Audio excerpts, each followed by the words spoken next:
اليوم جيت وجدت لكم الجديد على اصحاب النقل عبر التطبيقات كيف ما كان التطبيق.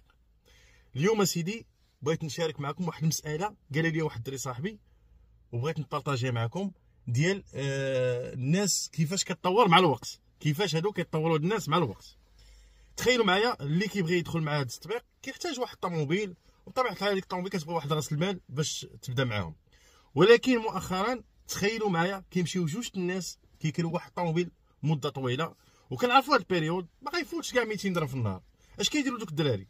واحد كيخدم عليها بالنهار وواحد كيخدم عليها بالليل، والسيمانه الاخرى كيتقلبوا، اللي بالليل كيولي بالنهار واللي بالنهار كيولي خدام بالليل.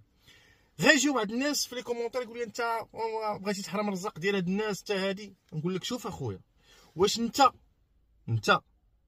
واش ترضى على راسك انه كل نهار تجي مرتك ولا بنتك تجي حتى لباب الدار